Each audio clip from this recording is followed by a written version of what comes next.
too many times.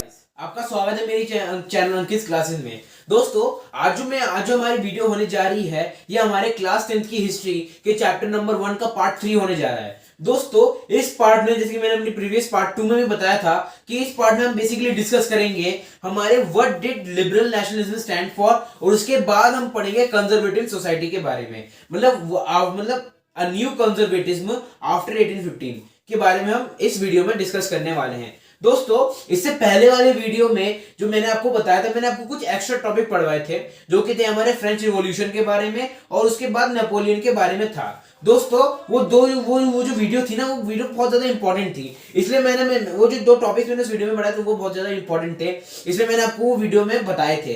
क्योंकि पूरे French revolution और नेपोलियन के ऊपर ही ये पूरा चैप्टर बेस्ड है, एक तरह से मैं ऐसा कह सकता हूँ। ठीक है, तो दोस्तों अगर आपने वो वाली वीडियो देख ली है तो बहुत बढ़िया है, अगर आपने नहीं देखी है तो जरूर देखना दोस्तों, वो वीडियो बहुत ज्यादा इंपॉर्टेंट हो सकती है आपके लिए। ठीक है, शायद से उसमें से 1 नंबर का क्वेश्चन भी आ जाए। दोस्तों आज जो हमारा वीडियो है, टॉपिक है हमारा पहला टॉपिक है what did liberal nationalism stand for. दोस्तों सबसे पहले हम चीज समझते हैं कि लिबरलिज्म का मतलब क्या होता है।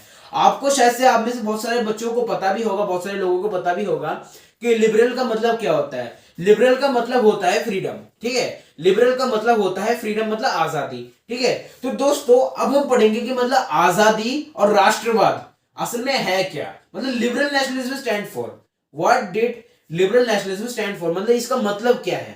ठीक है, ये चीज हम इस वीडियो में पढ़ेंगे। ठीक है, इस टॉपिक में पढ़ेंगे। दोस्तों शुरू करते हैं। Ideas of national unity in early 19th century Europe were closely connected to the ideology of liberalism. ठीक है दोस्तों, जो लिबरलिज्म का मतलब मैंने अभी बताया आजादी। तो दोस्तों उस टाइम पे यूरोप में क्या था कि मतलब लोगों के मन में आजादी की भावनाएं थी कि मतलब अब हमें ये जो गुलामी हमसे करवाई जा रही है, ये जो हमसे सिर्फ टैक्स वसूला जा रहा है, इस सारी चीजों से हमें आजादी चाहिए, हमें आजाद होना है। तो इसके हिसाब से ये सारे आइडियाज यूनिटी के, आजादी के, लिबरलिज्म के पूरे यूरोप में फैले हुए थे। ठीक है, तो द टर्म लिबरलिज्म मतलब लिबरलिज्म का जो लिबरलिज्म वर्ड है is derived from the Latin word liber meaning free। दोस्तों मैंने अभी क्या बताया था, लिबरलिज्म का मतलब क्या होता है, फ्रीडम। ठीक है, तो ये इसमें भी ये बताया गया है कि जो टर्म लिबरलिज्म होता है ये एक लैटिन वर्ड से डिराइव किया गया है जिसका नाम है लिबर। ठीक है, और लिबर का मतलब होता है फ्री। ठीक है, मतलब आजाद। ठीक है, तो दोस्तों for the new middle classes liberalism stood for freedom for the individual and equality of all before the law. ठीक है दोस्तों, असल में देखा जाए लिबरलिज्म का मतलब होता है इक्वल फॉर लॉ। ठीक है, equal rights enjoyed by the people. ठीक है, मतलब लॉ के हिसाब से वो सारे इक्वल हो और उनको इक्वल राइट्स प्रोवाइड किए जाए। ठीक है, मतलब एकदम सोसाइटी के साथ साथ चलने वाले राइट्स उनको प्रोवाइड किए जाए, जिससे वो अपने आप को पिछड़ा हुआ ना समझे। लिबरलिज्म का मतलब ये भी है। ठीक है दोस्तों, it emphasizes the concept of government by consent. Since the French Revolution, liberalism had stood for the end of the autocracy and clerical privileges, a constitution and representative government through parliament. दोस्तों मैंने आपको बताया था कि French revolution में जो मैंने इसका एक्स्ट्रा टॉपिक था, जो मैंने इससे पिछली वाली वीडियो की, अब समझ में आएगा कि वो वीडियो क्यों इंपॉर्टेंट है, वो टॉपिक क्यों इंपॉर्टेंट है। क्योंकि फ्रेंच रिवॉल्यूशन वाले टॉपिक में मैंने आपको बताया था कि फ्रेंच रिवॉल्यूशन में जो सबसे पहला कॉन्स्टिट्यूशनल मोनार्की सिस्टम फ्रांस में ही बना था, फ्रेंच रिवॉल्यूशन के थ्रू ही था। ठीक है, तो मतलब फ्रांस में एक कॉन्स्टिट्यूशन आ चुका था पहले से, जिसमें लोगों को राइट्स दिए गए थे, लोगों को इक्वल राइट्स दिए गए थे, जिससे लोग अपने आप को पिछड़ा हुआ ना समझे। ठीक है, वहां पे एक पार्लियामेंट भी था जिसे नेशनल असेंबली कहा जाता था। ठीक है, मैंने आपको पिछली वीडियो में बताया था। दोस्तों अगर नहीं देखी तो अभी भी देख सकते हो उस वीडियो को जाके। शुरू करते हैं यहाँ पे। ठीक है, liberals of 19th century too stressed on the necessity of ownership of private property. दोस्तों प्रॉपर्टी आपने सुना ही होगा, दो वर्ड सुने होंगे, एक तो होगा कैपिटलिस्ट और एक वर्ड आता है सोशलिस्ट, जिसे कम्युनिस्ट भी कहते हैं। ठीक है दोस्तों, इन दोनों वर्ड का मीनिंग मतलब कई हद तक थोड़ी बहुत मिलती जुलती है, लेकिन नहीं, ये बहुत ज्यादा डिफरेंट है। ठीक है दोस्तों, कम्युनिस्ट सोसाइटी वो सोसाइटी होती है जिसमें प्राइवेट प्रॉपर्टी हो ही ना। प्राइवेट प्रॉपर्टी मतलब आपकी खुद की जमीन नहीं होगी, सारी जमीनें किसके अंडर होगी, गवर्नमेंट के अंडर होगी, सारी फैक्ट्रीज गवर्नमेंट के अंडर होगी, और जितना भी प्रॉफिट गवर्नमेंट को उससे मिलता है वो सारा प्रॉफिट गवर्नमेंट क्या करेगी, पीपल्स में बांट देगी। ठीक है, उसके बाद आती है कम्युनिस्ट सोसाइटी, सॉरी कहा कैपिटलिस्ट सोसाइटी। दोस्तों कैपिटलिस्ट सोसाइटी ऐसी सोसाइटी होती है जिसमें मतलब सिर्फ प्राइवेट प्रॉपर्टी होती है, उन प्राइवेट प्रॉपर्टीज पर गवर्नमेंट का कोई अधिकार नहीं होता, और जितना भी उसमें प्रॉफिट जनरेट होता है वो सिर्फ और सिर्फ प्राइवेट प्रॉपर्टी का ओनर ही भोग करता है, ओनर ही उसको लेता है। ठीक है, चीज समझ में दोस्तों। Yet equality before the law did not necessarily stand for universal suffrage. Suffrage का मतलब क्या होता है? सफरेज का मतलब होता है वोटिंग राइट। ठीक है दोस्तों, इसमें इस पूरे इस टॉपिक का मतलब अगर मैं आपको एक शॉर्ट में आपको समझाऊं मैं, ठीक है, तो शॉर्ट में इसका निकल के आता है कि लिबरलिज्म जो होती है, असल में लिबरलिज्म का मतलब फ्रीडम से और भी कुछ है, मतलब सिर्फ फ्रीडम नहीं। अच्छा मैं आपको बोलता हूं, आपको मैंने आजाद छोड़ रखा है, ठीक है, इसका मतलब ये तो नहीं कि आप किसी दूसरे की आजादी को ठेस पहुंचाओ। तो लिबरलिज्म का इससे एक बियॉन्ड भी एक मीनिंग है, ठीक है, वही मीनिंग इसमें है। जैसे देखो, आपको आजादी है कि आप मतलब आप खुलेआम घूम सकते हो, कुछ भी बोल सकते हो, तो इसका मतलब ये थोड़ी ना है कि आप किसी को भी उल्टा बोल सकोगे, आप किसी को भी गाली दोगे, आप किसी को भी उल्टा बोलोगे, या फिर आपको घूमने की आजादी है तो आप किसी के भी घर में घुस जाओगे, तो उसकी प्राइवेसी का क्या हुआ? ठीक है, चीज यही है दोस्तों, ठीक है, लिबरलिज्म का मीनिंग इससे बियॉन्ड भी है, ठीक है। In the economic sphere liberalism stood for the freedom of markets, ठीक है। अभी यहाँ पे तीन कंडीशन आएगी इसमें, ठीक है। पहली कंडीशन हमने अभी पढ़ी थी, जो कि आपको समझ में नहीं आई होगी, तो एक और बार समझा देता हूं। पहली कंडीशन थी उसकी पॉलिटिकल कंडीशन। पॉलिटिकल कंडीशन में लिबरलिज्म का मतलब होता है सिंपल एक आजाद वर्ड, ठीक है। मतलब लिबरलिज्म का मतलब पॉलिटिकल कंडीशन में देखा जाए तो फ्री, ठीक है। फ्री मतलब इसमें क्या, इसमें कौन सा फ्री? इसमें फ्री होगा कि इक्वल राइट्स गिवन हो, ठीक है, लोगों को इक्वल अधिकार मिले, लोगों को जीने मतलब लोगों को एक वोटिंग राइट्स मिले, ठीक है, ये सारे राइट्स आते हैं इसमें पॉलिटिकल कंडीशन में। लिबरलिज्म का मतलब पॉलिटिकल कंडीशन में ये रहा। तीसरा आता है सोशल कंडीशन। सोशल कंडीशन मतलब सोसाइटी में क्या क्या चीजें आती है, सोसाइटी में जैसे वोटिंग राइट हो गया, सफरेज हो गया, ठीक है, तो ये सारी चीजें आ जाती है उसमें, ठीक है, सोशल में, ठीक है, सोसाइटी में। उसके बाद आता है economic sphere. Liberalism stood for in the economic sphere liberalism stood for the freedom of markets and the abolition of state imposed restrictions on the movement of goods and capital. दोस्तों, इसका मतलब economic sphere में क्या होता है? Economic sphere में liberalism का मतलब क्या होगा? इकोनॉमिक स्फीयर में लिबरलिज्म का मतलब क्या होगा? इकोनॉमिक स्फीयर में लिबरलिज्म का मतलब होता है हमारा फ्रीडम ऑफ मार्केट, मतलब फ्री मार्केट्स। फ्री मार्केट्स का मतलब क्या? क्या मार्केट्स में सारी चीजें फ्री में मिल जाएगी? नहीं, मार्केट मतलब फ्री मार्केट्स का मतलब होता है कि मार्केट्स जो होंगे उसमें मतलब जितना भी वो बंदा जो भी अपना सामान लगा रहा है उसको उसके मतलब उसको बेचने की आजादी हो कि वही उसको बेच पाए, और जितना भी प्रॉफिट हो उसे किसी को बांटना नहीं पड़ेगा, मतलब वो खुद ही उस प्रॉफिट का ओन करेगा, खुद ही वो प्रॉफिट ओन करेगा, अपने पास रखेगा वो प्रॉफिट, ठीक है। मतलब जैसे मैंने गिल्ड रेस्ट्रिक्शन के बारे में बताया था, तो गिल्ड रेस्ट्रिक्शन भी इसमें अगर फ्री मार्केट में अगर नहीं आ गया तो मार्केट फ्री कहां रही, ठीक है, चीज समझ जाएगा दोस्तों। तो तीन कंडीशन में हमने पढ़ा कि तुम्हारा लिबरलिज्म का मतलब क्या होता है। लिबरलिज्म का मतलब आजादी के थोड़ा बियॉन्ड भी होता है, ठीक है, आजाद सोच से थोड़ा बियॉन्ड भी होता है लिबरलिज्म का मतलब। The new commercial classes viewed such condition as obstacle to economic exchange and growth। मैंने क्या बताया, अगर कहीं पे मतलब फ्री मार्केट्स फ्री नहीं होंगे, वहां पे गिल्ड रिस्ट्रिक्शंस होंगे, वहां पे मतलब टैक्स दिया जाएगा कुछ ज्यादा ही, कस्टम्स भरे जाएंगे, इंटरनल ड्यूटीज भरी जाएंगी, तो इससे क्या वो बंदा मतलब जो भी मतलब बिजनेसमैन होगा कि उनको कितनी सारी मुश्किल होगी यहाँ पे, तो वो अपना बिजनेस क्यों खड़ा करेगा उस जगह पे जहाँ पे उनको इतनी सारी चीजें इतनी सारी परेशानी होगी? वो तो उधर जाएगा ना जहाँ पे उनको अच्छी खासी छूट मिल रही हो, वहां पे जहाँ पे उनको मतलब अच्छा फील हो रहा हो, उनका मार्केट अच्छा फ्री हो, वहां पे गिल्ड रिस्ट्रिक्शन ना हो, टैक्स ज्यादा ना देना पड़े, कस्टम ड्यूटी ज्यादा ना भरनी पड़े, वहीं पे तो जाएंगे वो, ठीक है, चीज समझेंगे दोस्तों। तो लिबरलिज्म, लिबरल नेशनलिज्म का मतलब दोस्तों, लिबरल भी आ गया, नेशनलिज्म भी आ गया, तो इसमें क्या है, इसमें मतलब तो इसमें एक जो मैंने नया क्लास बताया था, जो मिडिल क्लास है, जो कि हमारी वर्किंग क्लास होती है, वो उन लोगों ने इस चीज को अपने दिमाग में रखते हुए, फ्री मार्केट्स को अपने दिमाग में रखते हुए, वोटिंग राइट्स का, इक्वल राइट्स का कॉन्सेप्ट दिमाग में रखते हुए उन लोगों ने भी विद्रोह कर दिया। नेशनलिज्म की फीलिंग को उन्होंने भी समझकर उन लोगों ने भी रिवोल्ट करना शुरू कर दिया। तो उसके बाद ये टॉपिक हमारा होता है यहाँ पे समाप्त। दोस्तों, अगर टॉपिक आपको समझ में नहीं आया हो तो कोई बात नहीं, एक और बार समझा देता हूं। लिबरलिज्म का मतलब साफ सीधे तौर पे आजादी होती है, लेकिन तीन कंडीशन में देखा जाए तो उसकी मीनिंग आजादी से थोड़ी हटके हो रही है, थोड़ी ज्यादा हो रही है, थोड़ी बढ़ के हो रही है, ठीक है। हमने पॉलिटिकल में देखा इक्वल राइट, सोशल में देखा सोसाइटी के जितने भी राइट्स होते हैं, जितने इक्वल राइट सोसाइटी के साथ चलने वाले जितने भी राइट्स होते हैं वो होते हैं। और उसके बाद जो इकोनॉमिक स्फीयर में हमने देखा कि उसमें मतलब जितने भी फ्री मार्केट्स होने चाहिए, टैक्स ज्यादा ना भरने चाहिए, मतलब टैक्स ज्यादा ना लिया जाए हमसे, इंटरनल कस्टम ड्यूटी ज्यादा ना भरी जाए, तो वो ये सारी चीजें आती है इसमें, ये चीज समझ में आपको दोस्तों। उसके बाद जो हमारा सेकंड टॉपिक है, जो हमारा इस वीडियो का लास्ट टॉपिक है दोस्तों, वो है a new conservatism after 1815। A new conservatism after 1815। दोस्तों सबसे पहले मैं बता देता हूं कि कंजर्वेटिव्स का मतलब क्या होता है, कौन होते हैं ये कंजर्वेटिव्स। दोस्तों कंजर्वेटिव्स का मतलब होता है ऐसे लोग जिनके मतलब एक ग्रुप होता है सोसाइटी का, मतलब एक सोसाइटी होती है एक तरफ से, ठीक है, जिनका मानना होता है कि चेंज चाहिए ही नहीं, इन्हें चेंज पसंद नहीं है। साफ सीधे तौर में अगर मैं बताऊं तो इन्हें चेंज पसंद नहीं है। जैसे अगर मानो जैसे कोई बंदा मतलब जैसे एक साइकिल है, ठीक है, वो साइकिल चलाया जा रहा है, ठीक है, तो उसकी सोच में होगा कि भाई इस साइकिल से आगे मुझे कोई साइकिल नहीं लूंगा, तो उसे अपनी साइकिल में चेंज पसंद नहीं है।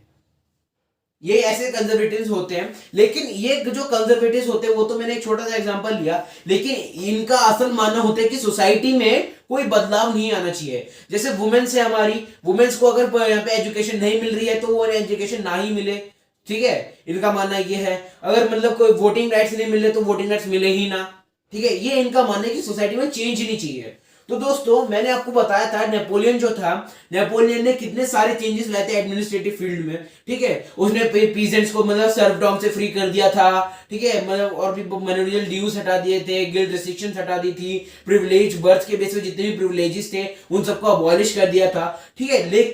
लेकिन दोस्तों नेपोलियन मर गया था 1815 में वाटरलू के बैटल में, ठीक है। तो उसके बाद से क्या हुआ, तभी तो इनका नाम पड़ा है द न्यू कंजर्वेटिव्स आफ्टर 1815। क्यों? क्योंकि 1815 में नेपोलियन मरा, उसके बाद से ही ये सारे लोग फ्रांस को हथियाने के पीछे पड़े हुए थे। तो इन 1815 Napoleon was defeated in a place named Waterloo, ठीक है, जैसे मैंने आपको अभी बताया कि नेपोलियन 1815 में वाटरलू नाम के एक जगह पे उसके बैटल हुआ था, उस बैटल में हार गया, ठीक है। तो यूरोपियन, ये अगर आपके दिमाग में सवाल आ रहा होगा कि किसने हराया उसको, किसने डिफीट किया, तो दोस्तों इंग्लैंड था उस टाइम पे, ठीक है। इंग्लैंड ने नेपोलियन को हरा दिया था, ठीक है, नेपोलियन मतलब फ्रांस को इंग्लैंड ने हरा दिया था, ठीक है। तो दोस्तों European governments were driven by a spirit of conservatism मैंने आपको बताया जिन्हें चेंज बिल्कुल पसंद नहीं होता। Conservatives believed that established traditional institution of state and society like the monarchy and the church, social hierarchies, property and the family should be preserved। दोस्तों इनका मानना इनका एक और मानना होता है कि जितने भी ट्रेडिशंस होते हैं, जितनी भी परंपराएं होती हैं, वो सारी चीजें रहनी चाहिए, ठीक है। मतलब जैसे मोनार्की है तो मोनार्की रहे, ठीक है, वो डेमोक्रेसी ना है वहां पे, सिर्फ वहां पे मोनार्कियल सिस्टम ही रहे, ठीक है। वहां पे मतलब फैमिली के बेस पे, फैमिली के जितने भी प्रिविलेजेस होते हैं जो बर्थ के बेसिस पे उनको मिले जाते हैं, वो सारे के सारे प्रिजर्व्ड रहे, ठीक है, वो सारे मतलब उनसे छीने ना जाए, ठीक है, इनकी ये सोच थी। लेकिन दोस्तों आपको भी पता है कि जो बर्थ के बेसिस पे जितने भी प्रिविलेजेस होते हैं वो अच्छे नहीं होते, और अगर मोनार्की होती है तो मोनार्की में लोगों की स्टेटस क्या होता है, आम आदमी का स्टेटस क्या होता है वो आपको पता ही है, ठीक है। दोस्तों इनके मतलब however most of the conservatives were not in favour of the return of society of pre revolutionaries days. मतलब जब नेपोलियन ने यहाँ पे प्री रिवॉल्यूशनरी डेज का मतलब है जब नेपोलियन ने पूरे फ्रांस से जब बदलाव की लहर एक बना दी थी, तो ये चीज उनको पसंद नहीं आई थी बिल्कुल भी, ये उनके बिल्कुल सख्त खिलाफ थे उस चीज के। Rather, they realized from the changes initiated by Napoleon that modernization could in fact strengthen traditional institutions like। लेकिन जब उसने नेपोलियन का ये एक तरफ से एक साथ देते हैं कि जब उसने इंडस्ट्रियल इंस्टीट्यूशंस को जब उसने बढ़ाया था, तो इस हिसाब से इन्होंने सोचा था कि अगर इंडस्ट्रियल रिवॉल्यूशन मतलब एक तरफ से अगर इंडस्ट्रीज ग्रोथ करती है तो ऐसे इंस्टीट्यूशन ग्रोथ करते हैं तो इनकी ट्रेडिशन और ज्यादा बढ़ जाएगी, और ज्यादा इनकी परंपराएं आगे तक फैल जाएगी। The monarchy, it could make the state more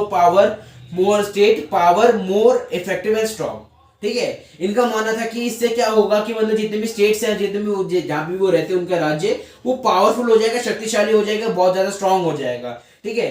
They firmly believe that a modern army and efficient bureaucracy, a dynamic economy, the abolition of feudalism and serfdom could strengthen the autocratic monarchies of the Europe. Napoleon was defeated 1815 by the combined forces of European powers। मैंने क्या बताया था, Napoleon को किसने हराया था? Britain, Russia, Prussia and Austria, ठीक है, ये 4 कंट्रीज थी। इन चारों कंट्रीज ने मिलकर आपस में हाथ मिला के इन चारों कंट्रीज ने नेपोलियन की फ्रांस को हरा दिया था, ठीक है। The Congress was hosted by the Austrian chancellor Duke Metternich the delegate Drew of the treaty of Veena, मैंने जैसे आपको पिछली वीडियो में फॉर पार्ट 2 में ही मैंने आपको यह कॉन्सेप्ट बता ही दिया था कि जो ट्रीटी ऑफ वीना थी साइन किसने करवाई थी, ड्यूक मेटरनिक ने। कब करवाई थी, 1815 में। कहां पे करवाई थी, वीना में करवाई थी, ठीक है। With the objective to do away the most of the changes that had come about in Europe during the Napoleon wars, ठीक है। मैंने क्या बताया था, कंजर्वेटिव्स का मेन मानना क्या होता है कि चेंजेस चाहिए ही नहीं इनको, ठीक है। तो ये ड्यूक मेटरनिक ने क्या किया, इस वीना इस पैक्ट का मेन मोटिव यही था कि जितने भी चेंजेस नेपोलियन ने लाए थे, वो नेपोलियन ने अपने अंडर में लाए थे, वो सारे ऑल ओवर द यूरोप में, तो वो सारे चेंजेस हटा दिए जाए, वो सारे चेंजेस अबॉलिश कर दिए जाए, ठीक है। ये उसका ये मतलब इस वीना पैक्ट में, उस पैक्ट के अंदर लिखा हुआ था, उस सब पे साइन करा गया था, ठीक है। The Bourbon dynasty, which had been deposed during the French Revolution, was restored to power. मैंने क्या कहा था, जो बर्बन फैमिली थी, बर्बन फैमिली दोस्तों कौन सी फैमिली है वो, दोस्तों वो फैमिली है हमारे लुई 16 की, ठीक है, जो फ्रांस का राजा था उस टाइम पे, ठीक है। तो जैसे लुई 16 को मार दिया गया था, लेकिन उसके बाद की बर्बन फैमिली तो रहेगी ना, उसके बेटे हो कोई भी हो उसका, वो तो रहेंगे ना, तो बर्बन फैमिली फिर से पावर में आ गई, ठीक है, उस टाइम पे। And France lost the territories it had annexed under Napoleon, और उससे क्या हुआ, जो मतलब ट्रीटी साइन के बाद क्या हुआ, ये जितने भी फ्रांस के मतलब नेपोलियन के टाइम पे नेपोलियन ने ऑल ओवर द यूरोप में देखा जाए कब्जा कर रखा था। तो इससे क्या हुआ, उसने पूरे मतलब जितने भी मतलब फ्रांस के अंदर जितने भी टेरिटरीज आते थे, जितने भी और ज्यादा कंट्रीज आते थे, और भी ज्यादा राज्य आते थे, वो सारे राज्य टूट गए, बिखर गए, ठीक है। ऐसा ही होता है जब कोई राजा मर जाता है, जब कोई मतलब गवर्नमेंट जब, तो फिर प्रजा अनाथ हो जाती है, तो उसके बाद क्या होता है, कुछ ज्यादा पावर, कुछ ज्यादा और लोग आ जाते हैं उसमें कब्जा करने। तो इससे क्या होता है, जो लोगों में एकता होती है, जो लोगों में यूनिटी होती है, वो धीरे धीरे से टूटने लग जाती है, इससे वो लोग अलग होते हैं, ठीक है। ये चीज थी इसमें। To prevent a French expansion in future, a series of states were set up on the boundaries of France. Thus, the Kingdom of the Netherlands, which included Belgium, was set up in the north, and Genoa was added to Piedmont in the south. Prussia was given important and new territories. दोस्तों Prussia नाम याद रख लेना, क्योंकि यही एक ऐसी country है जिसने आगे जाके जर्मनी, इटली और ब्रिटेन, जर्मनी इटली इन दोनों कंट्रीज के यूनिफिकेशन में इसका थोड़ा बहुत हाथ है, लेकिन जर्मनी के यूनिफिकेशन में इसका बहुत बड़ा हाथ है, ठीक है दोस्तों, ये चीज याद रखना। तो इसमें बेसिकली अब ये दिखाया गया है कि मतलब इस पूरे टॉपिक में बेसिकली ये बताया गया है कि 1815 के बाद में जब वो प्रीपैक्ट साइन हुआ गया, जब वो ट्रीटी ऑफ वीना साइन किया गया, तो उसके बाद से क्या क्या चेंजेस आए थे, क्या क्या चेंजेस यूज किए गए थे लोगों के द्वारा, क्या क्या चेंजेस दोबारा आए थे, वही सारी चीजें यहाँ पे दी गई थी, वही सारी चीजें इसमें बताई गई थी, ठीक है। फ्रांस ने अपनी सारी टेरिटरीज खो दी, उसने जितनी भी टेरिटरी नेपोलियन के टाइम पे एनेक्स की गई थी, वो सारी टेरिटरीज चली गई, वापस चली गई, और उसमें क्या हुआ, जेनोवा जो था वो सारा पीडमोंट में आ गया। 39 स्टेट्स जो थे वो मतलब जर्मनी के पास आ गए, ठीक है। But the German confederation of 39 states that had been set up by the Napoleon was left untouched. Napoleon ने एक संस्था बनाई थी, इसका नाम था 39 स्टेट्स, वो उसको कुछ ने छुआ तक नहीं, ठीक है, लेकिन क्यों पता नहीं क्यों नहीं छुआ, लेकिन वो एक अनटच्ड रहेगी, मतलब वो अलग थलग रहेगी, ठीक है, एक तरह से हम कह सकते हैं अलग थलग पड़ेगी रहेगी वो। A part of the Poland was given to Russia. Poland का एक थोड़ा सा पार्ट रशिया को दे दिया गया on its eastern side, while Prussia was given a portion of Saxony.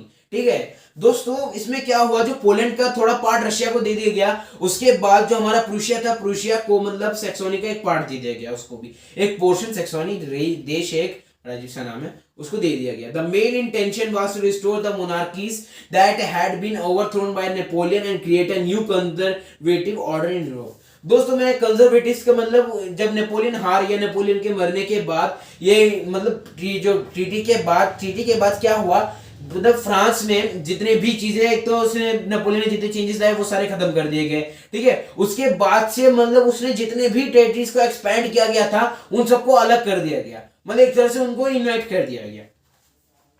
The conservative regimes that were set up in 1815 were autocratic. They were not ready to tolerate criticism and dissent. They sought to curb activities that questioned the legitimacy of autocratic governments. Most of them imposed censorship laws to control what was said in newspaper books.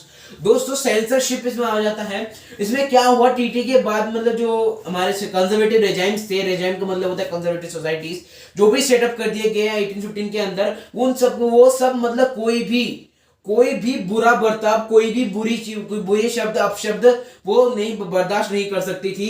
ठीक है, तो इसलिए उन्होंने क्या कर दिया गया, newspapers पे सेंसरशिप लागू कर दी गई। सेंसरशिप का मतलब होता है दोस्तों, मतलब जो न्यूज़पेपर है उस टाइम पे जो भी प्रेस है उस टाइम की, तो वो कुछ भी नहीं लिख सकती कंजर्वेटिव सोसाइटीज के बारे में।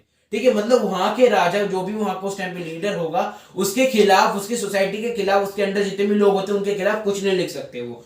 ये होती है सेंसरशिप का मतलब। ठीक है, मतलब किसी के खिलाफ नहीं लिख सकते, जो भी रूलर होता है, जो भी मेन लीडर होता है, उनके खिलाफ कुछ नहीं लिख सकते, इसका मतलब होता है censorship. Newspaper, books, plays and songs and reflected the ideas of liberty and freedom associated with the French Revolution। और यहाँ तक कि फ्रेंच रिवॉल्यूशन के आइडियाज को फैलाने वाले जितने भी प्ले, सॉन्ग्स, बुक्स, स्क्रिप्ट्स, ये सारी की सारी चीजें बैन कर दी गई। इन सारी चीजों के बारे में कोई बात नहीं करेगा, इन सारी चीजों को यूज नहीं करेगा, कोई करके दिखाएगा नहीं, कोई बताएगा नहीं, कोई बात नहीं होगी। ठीक है, चीज समझ में आपको दोस्तों? तो they criticise the new conservative order, they criticized the new conservative order. One of the major issue taken up by the liberal nationalist was freedom of the press। ठीक है दोस्तों, जो लिबरल नेशनलिज्म का मेन मुद्दा, मतलब main अगर देखा जाए तो इनके हिसाब से मेन फंडा ये होता है कि जो प्रेस होती है, प्रेस एक तरफ से यूनाइटेड होनी चाहिए, मतलब प्रेस इंडिपेंडेंट होनी चाहिए, उसके ऊपर कोई दबाव डालने वाला कोई इंसान नहीं होना चाहिए। लेकिन उस टाइम पे जैसे मैंने बताया था कि वहां पे सेंसरशिप लागू कर दी गई थी। ठीक है, चीज समझ में दोस्तों? तो दोस्तों वीडियो हमारी यहीं पर खत्म होती है। जो हमारा नेक्स्ट पार्ट 4 होगा दोस्त, पार्ट 4 में हम पढ़ेंगे हमारे द रेवोल्यूशनरीज, हमारे जो गिजिपी मसीनी, गिजिपी गरीबल्दी, इन सारे लोगों के बारे में पढ़ेंगे जो हमारे विद्रोही थे, जो मेन लीडर्स थे। उसके बाद the age of revolutions, the romantic imagination. ठीक है, ये हमारे नेक्स्ट टॉपिक्स है दोस्तों। तो तब तक के लिए दोस्तों मानता हूं मैं, तब तक के लिए दोस्तों वीडियो में बने रहना जरूर। ठीक है, और दोस्तों अगर आपको वीडियो अच्छी लगी हो तो लाइक जरूर कर देना। ठीक है, अगर आपको लगता है कि मेरी वीडियो आपके दोस्तों तक भी पहुंचनी चाहिए तो शेयर जरूर कर देना। ठीक है, अगर आपको लगता है कि मेरी वीडियो में कुछ गलती है या फिर मुझे कुछ टॉपिक ऐड कर देना चाहिए या फिर आपको कोई सवाल है, ठीक है, तो कमेंट जरूर कर देना दोस्तों।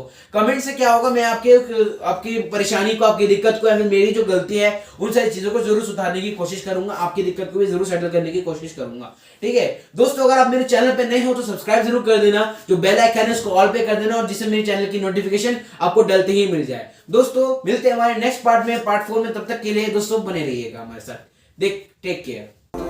But I think that I'm finally feeling good again।